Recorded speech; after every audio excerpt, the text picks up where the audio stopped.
Welcome everybody. It's great to be here to celebrate another year of working together for people living with epilepsy.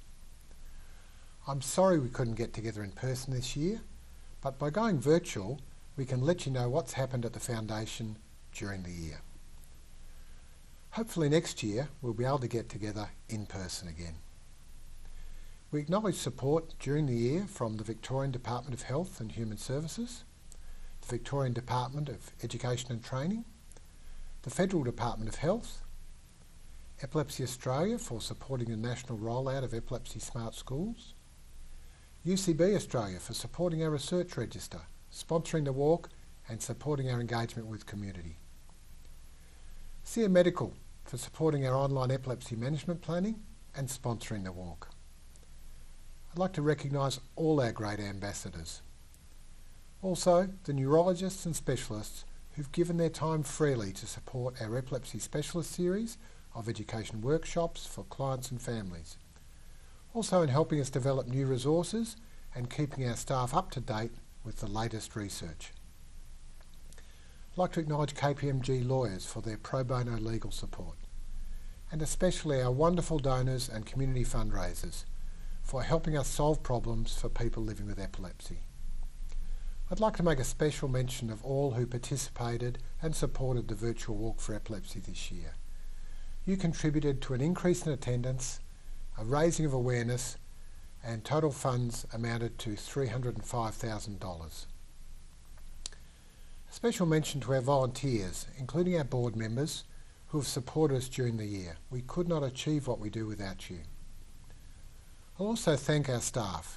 I'm privileged to lead such a talented and dedicated team who are so passionate about making life better for people living with epilepsy. Now let's talk about the problem we're all here to solve. The vision the Foundation holds for people living with epilepsy is clear: that people with epilepsy have equitable access to education and employment, feel safe and connected in their community, and no longer die from their epilepsy. The Foundation's theory of change is simple. If people understand epilepsy, then the quality of life for people living with epilepsy will improve. The first point of connection with the Foundation is often our support line. People and families get a diagnosis of epilepsy, and once the news has sunk in, have many questions and often a lot of anxiety. What does this mean for me or my child's future? Will this impact on education, relationships, having a family, being able to work, driving, and many more things? So our support workers listen to people, understand their diagnosis and the impact of epilepsy in their lives, and they help the person or the family to understand and manage the epilepsy well. This usually includes an epilepsy management plan and often an emergency medication plan. However, having the person or the family understanding their epilepsy is only one part of the puzzle. To avoid discrimination and to get the best outcomes, we need to ensure that the people around them and supporting them through all stages of their lives also understand their epilepsy. That is why we've developed our Epilepsy Smart education and training programs. For the disability sector, for the schools sector, for the aged care sector, and soon to come is a SMART program for the workplace. These Epilepsy Smart programs are evidence-based, using best practice from around the world. They set the standard, provide the resources, tools and training to build understanding, to change behaviour and deliver better outcomes for people living with epilepsy throughout their lives. We believe that no one with epilepsy should go it alone, and yet a majority of people are. We have trialled and proven the use of technology to deliver supports, resources and education and training to rural and regional areas. The challenge is to ensure that no matter where people live, they have access to the best possible individual support, education and training. To this end, we approached the federal government to fund making the whole of Australia Epilepsy Smart. And we certainly have a few things this year to celebrate. In June, we signed a grant agreement with the federal government for the Epilepsy Foundation to roll out our Epilepsy Smart Australia program. Working with partners in all states and territories, this program will enable nationally consistent help and support to be provided to all Australians living with epilepsy, no matter where they live. This support will build on the network that we established by licensing and training staff from other state epilepsy organisations to deliver our Epilepsy Smart education and training programs across Australia. And significantly, a major outcome of the federal government funding is that we can now focus our fundraising efforts on finding a cure for epilepsy. We established the Australian Epilepsy Research Fund with a $2 million seeding grant from the Federal Department of Health. This fund was set up to find a cure for epilepsy. And the first grant from the Research Fund has been made to the Florey to undertake research into SYNGAP 1. A request for applications for funding resulted in 28 excellent grant requests for a total of $11.8 million. And to date, we've committed a total of $1.6 million in funding for rarer genetic epilepsy research and $450,000 for general epilepsy research. Building on the $2 million establishment grant, generous donors have supported the fund, and we will be seeking to grow support from donors. Our goal is to fund $1 million of research into curing epilepsy every year. We look forward to funding many more projects that will progress finding a cure for epilepsy. Let's talk about our challenges for the future. The Epilepsy Smart Australia program is ambitious. This program will be transformational for people living with epilepsy in Australia. I believe we have the right people, the right governance and processes, and now the right federal government support to ensure this program delivers outcomes for people living with epilepsy in Australia.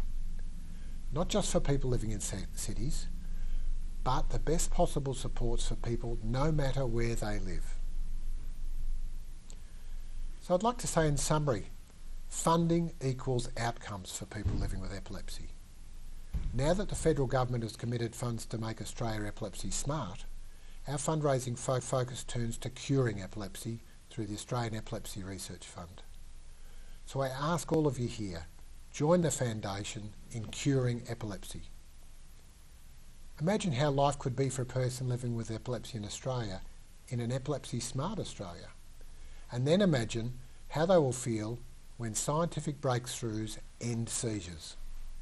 Once again, I thank you. Together, we can do so much.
Welcome back.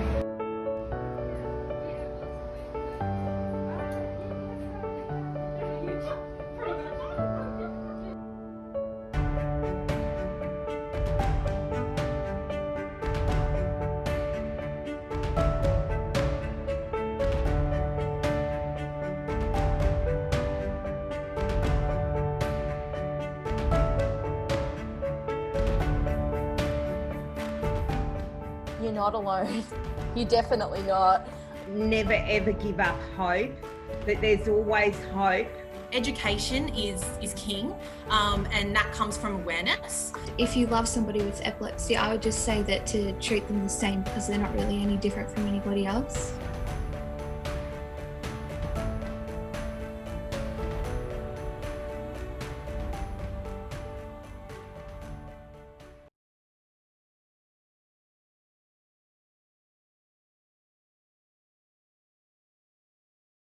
I'm Danielle Williams. I'm married to Danny, and we've got two adorable little girls called Jaylee and Darlie, and they've got a rare genetic epilepsy condition called SYNGAP.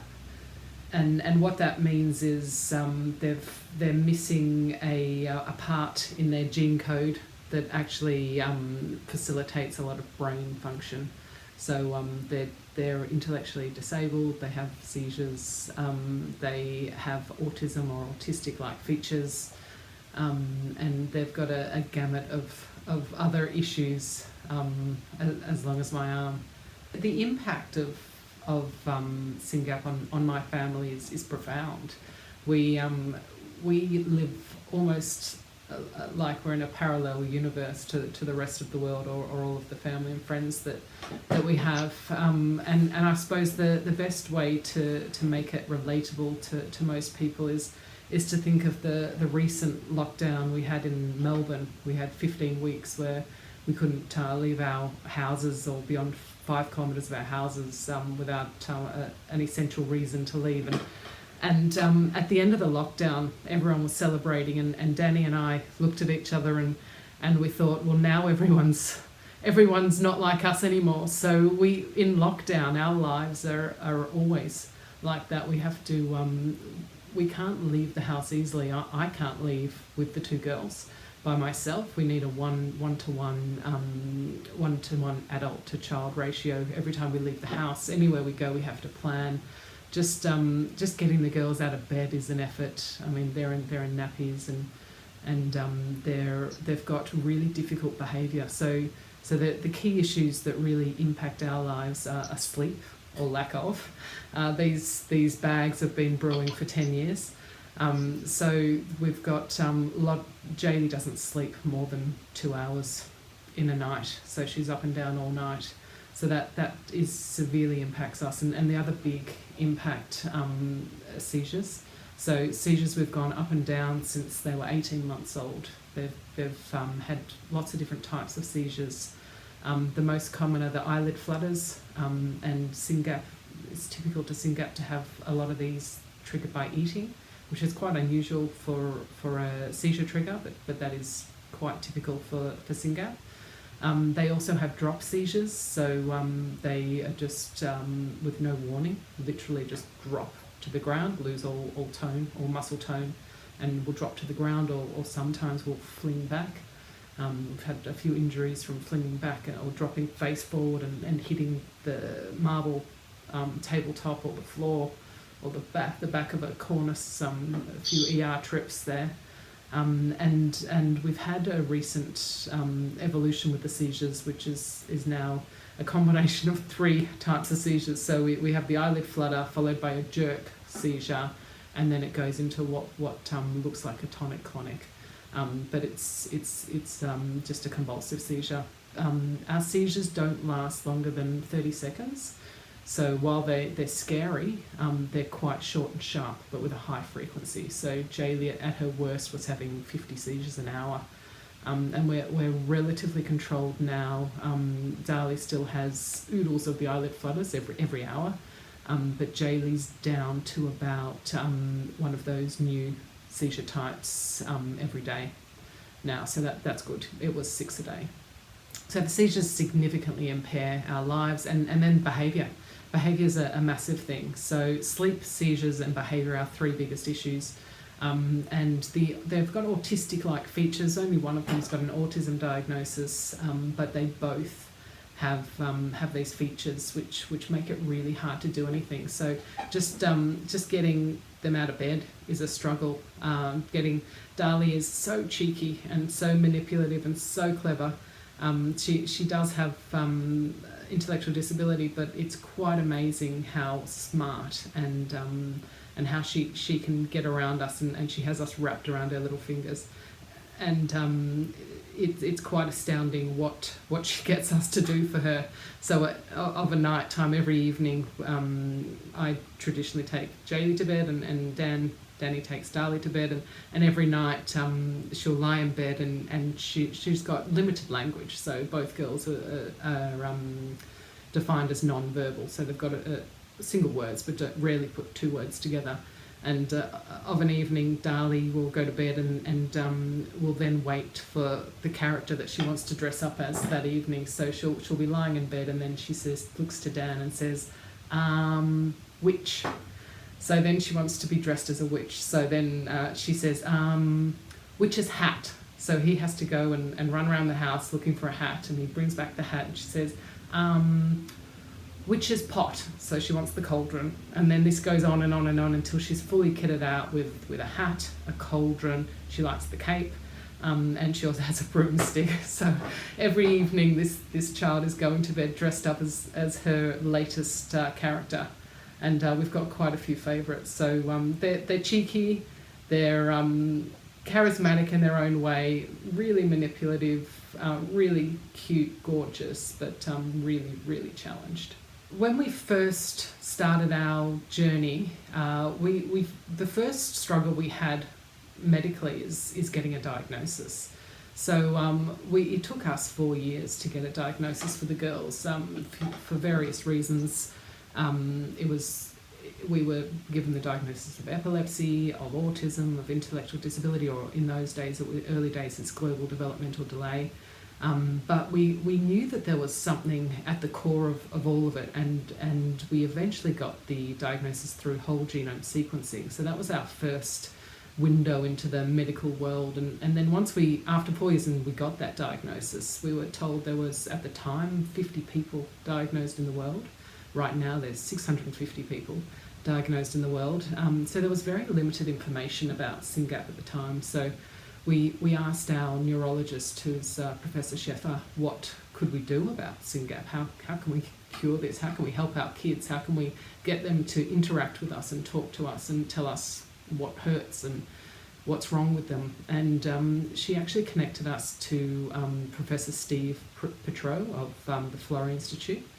And he gave us hope. He told us that there are a lot of medical alternatives on foot, and what they're looking at is various ways that they can actually find treatments for these conditions through precision medicine. And so we got heavily involved with Steve. He was our knight in shining armour. That's what we call him. And he's actually doing a lot of research on SYNGAP right now, which fuels us with hope. But he's one of 40 people around the world that is actually researching SYNGAP. So we, because we didn't know too much about it initially, I wanted to understand, of the 50 people who had the diagnosis, what were the common themes, what were the common trends, and what was the prognosis like for the girls, because there was no literature to help us. And so we came up with a survey, and we did the survey, and we asked parents about the seizure types and the symptom types, and then we took it to Professor Sheffer, and she then turned it into a 2-year project with a postdoc and produced a paper in the neurology journal on 57 SYNGAP patients at the time, and that really gave us a lot better insight as to what are the real trends and what is the prognosis. And while we still have a lot of unknowns, there's a lot more we know now, 4 years after diagnosis, than we did back when we were diagnosed. And as far as the research goes, we've collaborated with SYNGAP researchers all over the world. So we've formed this alliance called the SYNGAP Global Network. So we've got about 12 representatives from different countries all over the world, and some are more active than others, but it's a force to be reckoned with. These parents who have children who are sick, who just really want to push for research, and what we're doing is we're documenting all the research that's going on, and there are some really strong, hopeful opportunities that give us a realistic hope that someday a treatment or even a cure is going to be available for SYNGAP. I just hate the idea that we are duplicating our efforts. I've mentioned we get very little sleep, we've got very little energy, and I want to make sure that our energy specifically is directed into the best resources available. But I don't want to be duplicating the effort. So if someone else is doing the same thing that I'm doing, I'd rather work out who's going to stop doing it, who's going to support the other one. And I think that we share that mentality with most SYNGAP parents across the world, that we need to make sure that we are banding together and that we're not duplicating efforts, and that we understand where the gaps are so that we can jump in and we can support each other and complement each other's efforts to get the best outcome. I mean, with our limited energy, we need to be really clever about how we use it. I'm really hopeful now that a cure is on the horizon, that it's realistic. I mean, I'm naturally optimistic, but I actually truly believe that there is a cure for SYNGAP and that it will be found. Whether it's found in my kid's lifetime, I'm not certain, and with my realistic hat on, I've got to accept that perhaps it won't be, but I still think the drive, the push to try and find that cure is not wasted effort, because right now we've got 650 people diagnosed, and I mean, if everyone had a genetic test, we'd have hundreds of thousands of SYNGAPians, or people with SYNGAP all over the world. So I do think there's a lot of people that have SYNGAP now that don't know it, and a lot more people that are going to be diagnosed. It's the best time ever to have to rely on precision medicine for a treatment or a cure. I mean, precision medicine's already shown through SMA and cystic fibrosis that it is a vehicle, or it is a way that you can get to treatments and cures. It's actually working for these conditions. And I think I really take solace in the fact that COVID has obviously impacted all of our lives, but you can see that when people are motivated and work together, they can actually produce vaccines, in fact multiple vaccines, within a year. I mean, imagine we had that type of resource and brain power really focused on one of our conditions. But I think the result will be the same. We will be able to get to these treatments for our kids. It'll just obviously take longer because the resources are not as available. We don't have all the funds of the world to invest into it. We don't have all the scientists that are ready to go. But I do really think there is reason for us to hope. Precision medicine is on the horizon. It's here, in fact. And for people with genetic epilepsies, there's real reason to hope now.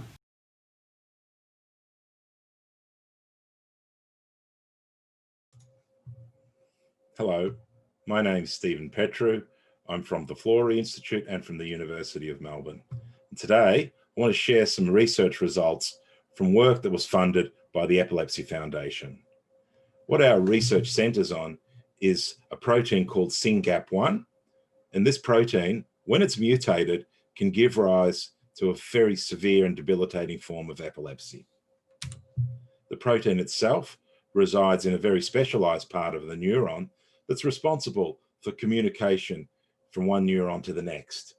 And when there's not enough of this protein, as occurs in genetic disorders that result in epileptic encephalopathy, the neurons don't talk to one another properly. This disrupts brain function in a way that gives rise to the disorder.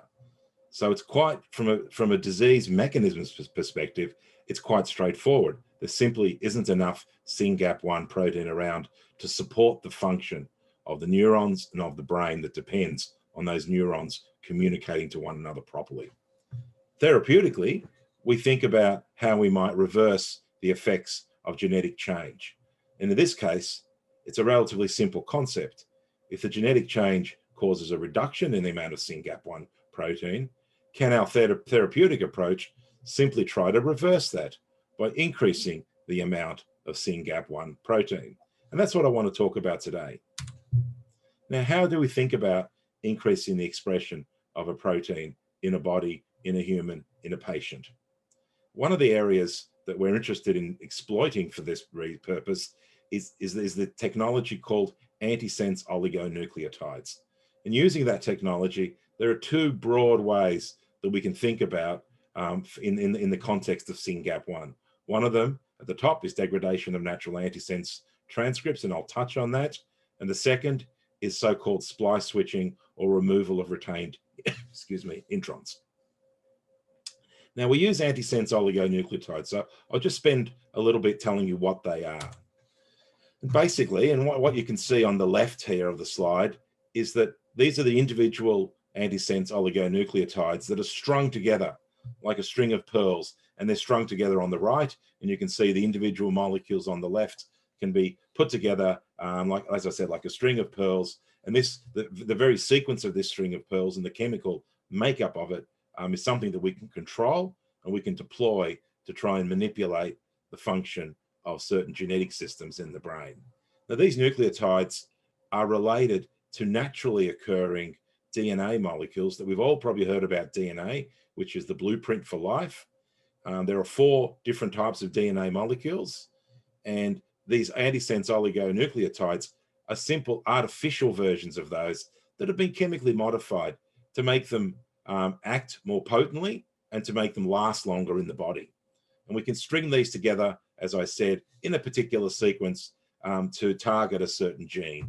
And what you'll see, as I said, on the right, running diagonally, is what that string looks like. You'll see in the talk, I'll refer to this string. It'll look like this purple box, this jagged purple box with the letters ASO on it. And you'll see that in the cartoon depiction that is actually the chemical sequence that's on the right. So these are a very important class of molecule. They've been used clinically in a disease called spinal muscular atrophy.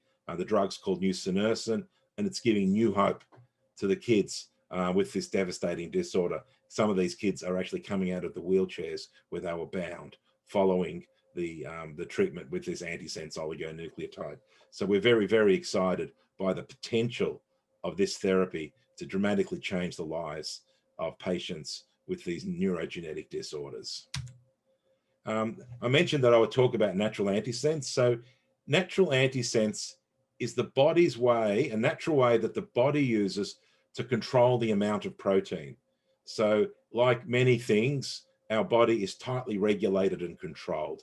And there are numerous systems in there that determine exactly how much of one protein or another protein is produced. One of the mechanisms that's used to determine this is a thing called a natural antisense molecule. The body makes essentially the same sorts of antisense oligos that I mentioned and uses those to reduce the amount of genes. So when these natural antisense molecules are made, the amount of protein that's produced is less than it otherwise would be. And we know that for SYNGAP, these natural antisense molecules exist. It's been discovered. And the simple idea is, can we destroy this natural antisense molecule that is reducing the expression of SYNGAP?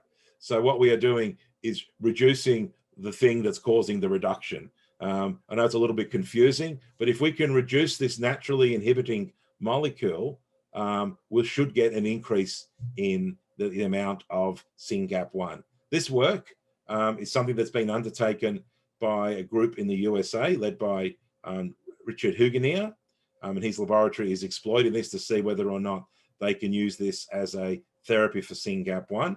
So what we've done is explored an alternative approach, let that group see where they can go with that approach. And we've explored an alternative approach, which is targeting SYNGAP1 natural intron retention. Now, what are retained introns? As I said, DNA and the body is a tightly regulated system. And in addition to the natural antisense that I talked about, there are also other ways that genes control the amount of expression. So there's a blueprint called the genetic blueprint. It determines how much protein is made.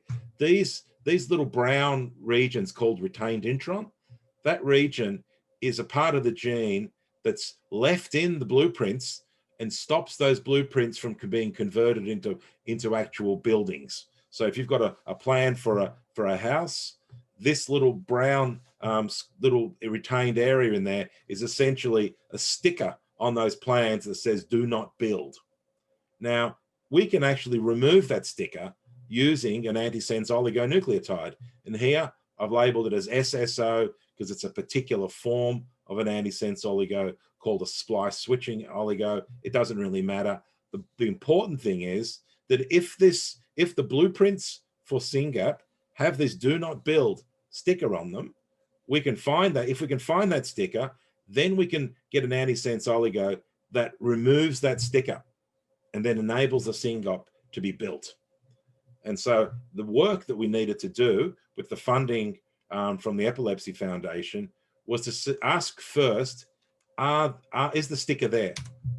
And we do that. What I've shown you below is a very complicated depiction of what the SYNGAP gene can look like. And there's a whole bunch of elements in the SYNGAP gene that I won't go into. They're called exon and introns. It's the way the genes are built.